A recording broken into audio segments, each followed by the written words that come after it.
নমস্কার, S Bangla news online খবর সব দেখাবো আমরা।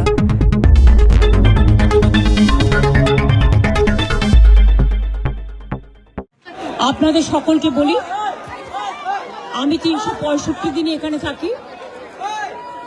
আমার ধর্ম, কর্ম, বর্ণ, আন্দোলন সবকিছুই ভবানীপুরকে ঘিরে। আমি ছোট্টবেলা থেকে এখানেই আছি, এখানেই থাকি, এখান থেকেই আমার সবকিছু।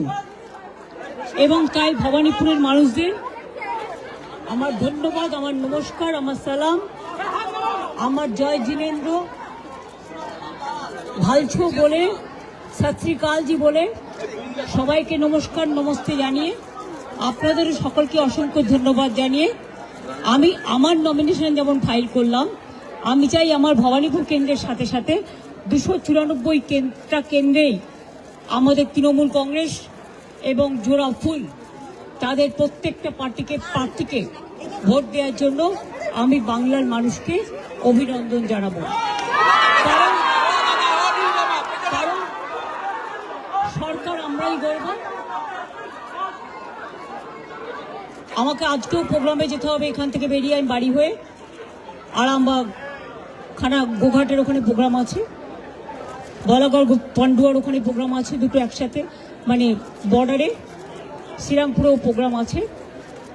আমি করে ফিরবো, কালকে আবার প্রোগ্রাম আছে, রেগুলার আছে, এখন চলবে, কোনো অসুবিধা নেই। আপনারা সকলে ভালো থাকুন, গরমে শরীরে যত্ন নেবেন এবং ঝড় জল বর্ষা সব কিছুই থাকবে, সকলে তার মধ্যে ভালো থাকবেন, সুস্থ থাকবেন, সুন্দর থাকবেন। সকলের জন্য অনেক অনেক শুভনন্দন, শুভ কামনা। আমি মনে দুঃখ নিয়ে করছি, কারণ এত নাম বাদ দিয়েছে মানুষের। আমরা এখনো বলবো, এটা সুপ্রিম কোর্টেরই অর্ডার ছিল। 32 লক্ষ নাম উঠেছে 1,20,00,000-এর মধ্যে, সেটাও আমার কোর্টে কেস করার জন্য। বাদ বাকি 58 লাখ খোলাই হয়নি, তার মধ্যে কিছু বাদ হতে পারে যারা ডুপ্লিকেট ভোটার বা মৃত ভোটার।